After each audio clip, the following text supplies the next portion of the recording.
నేటిదిన వాక్య ధ్యానం కొరకు book of Isaiah chapter 30 verse 18, యెషయా గ్రంథం 30వ అధ్యాయము 18వ వచనంలో రాయబడిన ఆఖరి వాక్యాన్ని చదువుకుందాం. ఆయన నిమిత్తము కనిపెట్టుకుని వారందరూ ధన్యులు. వాక్య ధ్యానం కొరకే ప్రార్థన. కృపగల తండ్రి, మీ కొందనాలు. నేడు చదవబడిన ఈ వాక్య భాగం ద్వారా మాతో మాట్లాడే బలపరచండి.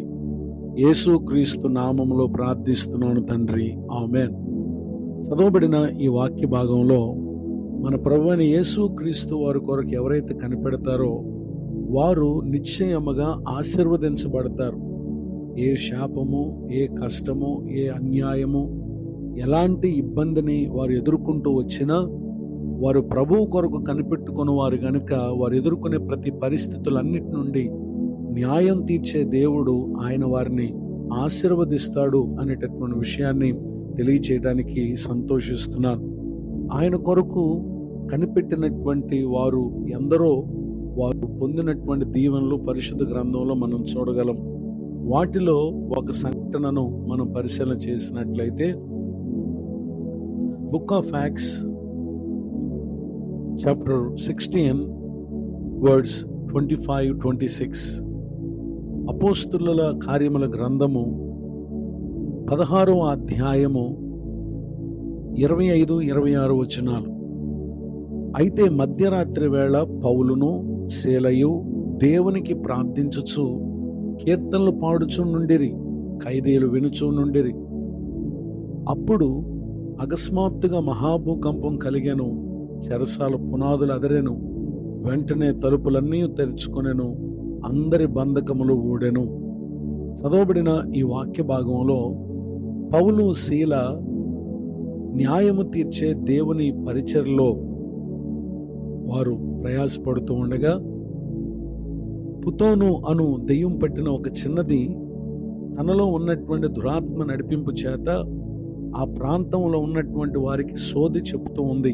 అయితే ఆమె సోది చెప్పుట ద్వారా కలుగు లాభం కొరకు కొందరు ఆమె ద్వారా వారు లాభం సంపాదిస్తూ ఉన్నారు.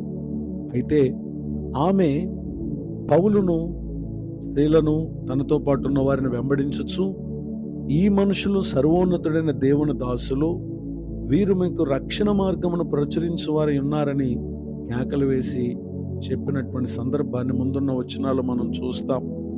అయితే ఆమె ఇలాగూ అనేక దినములు చేయొచ్చు ఉన్నది గనక పౌలు ఆమె విషయమై వ్యాకులపడి, అనగా కొంతకాలముగా ఆమె దెయ్యం పట్టినదే సోది చెప్పుచూ ఉండగా ఆమె వలన కొందరు లాభం సంపాదించుచుండగా ఆమె జీవితం కలిగి ఉన్నటువంటి ఆ బంధకముల విషయమై అతడు వ్యాకులపడి ఆమె వైపు తిరిగి, నీవు ఈమెను వదిలిపొమ్మని యేసుక్రీస్తు నామమున ఆజ్ఞాపించుచున్నానని ఆ దెయ్యముతో చెప్పగా వెంటనే ఆ దెయ్యము ఆమెను వదిలిపోయింది. అప్పటి వరకు సోది మాటలు చెబుతూ ఉన్నటువంటి ఆమె పౌలును చూచి వారెవరో ఒక సత్యాన్ని చెప్పినటువంటి విషయాన్ని చూస్తున్నాం.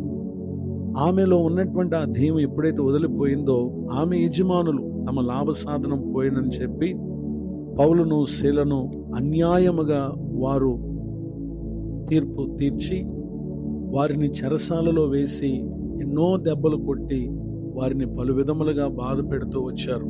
అయితే న్యాయం తీర్చేటటువంటి దేవుడు వారు ఎదుర్కొంటున్నటువంటి అన్యాయాన్ని ఎరిగినటువంటి దేవుడు గనుక వీరు ప్రభువు కొరకు కనిపెట్టుకొనువారుగా ఉన్నారు. ఏ విధంగా ఉన్నారంటే, ఒకటి ప్రార్థన చేయటం ద్వారా, కీర్తనలు పాడటం ద్వారా వారిని విడిపించే దేవుని కొరకు వారు కనిపెడుతూ ఉండగా ఆశ్చర్యకరమైనటువంటి సహాయము దేవుడు వారికి ఆ దినాన అనుగ్రహించాడు. అయితే ఆ చెరసాల నాయకుడు మేలుకొని చెరసాల తలుపులన్నీ తెరిచి ఉండట చూచి ఖైదీలు పారిపోయారు అనుకుని కత్తి దూసి తను చంపుకొని పోయినటువంటి ఆ సందర్భంలో పౌలు అంటున్నారు, నీవు ఏ హానియో చేసుకునవద్దు, మేమందరం ఇక్కడనే ఉన్నామని బిగ్గరగా చెప్పగా అతడు దీపం తెమ్మని చెప్పి లోపలికి వచ్చి వణుకుచూ పౌలుకును శీలకును సాగిలపడి వారిని వెలుపలకు తీసుకుని వచ్చి, అయ్యలారా, రక్షణ పొందుటకు నేనేమి చేయవలనని వారిని అడిగినప్పుడు వారు అన్నారు, ప్రభు అయిన యేసు నందు విశ్వాసం ఉంచు, అప్పుడు నీవును నీ ఇంటి వారును రక్షణ పొందుదురని చెప్పగా వారు ఆ రాత్రి వారు తమకు చెప్పినటువంటి వాక్యాన్ని వారు విని పౌలు శీల గాయములు కడిగారు. అంత మాత్రమే కాదు, వారి ఇంటి వారందరూ కూడా బాప్తిసం పొందారు. ఈ మాటలు వింటున్నటువంటి నా ప్రియ సహోదరి సహోదరులు, నాడు తమ అన్యాయమును ఎదుర్కొంటున్నటువంటి విషయంలో ప్రభు కొరకు కనిపెట్టారు. దేవుడు వారిని తనను బంధించిన చెరసాల నాయకుని కుటుంబానికి వీరిని ఆశీర్వాదకరంగా ప్రభు చేశారు. అలానే రెండోదిగా బంధకముల నుండి వారిని ఆయన విడిపించారు. ఈ మాటలు వింటున్న నా ప్రియ సహోదరి సహోదరులు, భూమి మీద మీరు ఎదుర్కొనేటటువంటి పరిస్థితులు అవి ఏ విధమైనవైనా న్యాయం తీర్చే దేవుడు మనకున్నాడు గనుక ఆయన కొరకు కనిపెట్టండి. నిశ్చయముగా మనం ఎదుర్కొనే ప్రతి పరిస్థితుల నుండి ఆయన మనలను విడిపించి మేలు చేసి మనము అనేకులకు మేలుకు కారణంగా ఉండినట్లుగా ప్రభు ఆశీర్వదిస్తారు. ఈ దీవెనలకు నా ప్రియులకు మీరు పాత్రలు కావాలని కోరుతూ ఈ మాటలు ముగిస్తున్నాను. ప్రార్థన. కృపగల తండ్రి, వందనాలు. నేడు విన్న ఈ మాటల ద్వారా మీరు మమ్మల్ని బలపరిచినందుకు స్తోత్రం. దైవజనులను, వారి కుటుంబాన్ని పరిచయం దీవించండి. కృంగిన వారిని, దుఃఖితులను, వేదనలో ఉన్న వారిని లేవనెత్తండి. నూతన సంవత్సర దయాకిరీటం పొందిన వారిని దీవించండి. మీ కొరకు కనిపెట్టి మేలు పొందుటకై నిరీక్షణతో బలపరచమని యేసు క్రీస్తు నామములో ప్రార్థిస్తున్నాను తండ్రి. ఆమేన్. తండ్రి, కుమార, పరిశుద్ధాత్మ దేవుడితో నడిపించును గాక. ఆమేన్.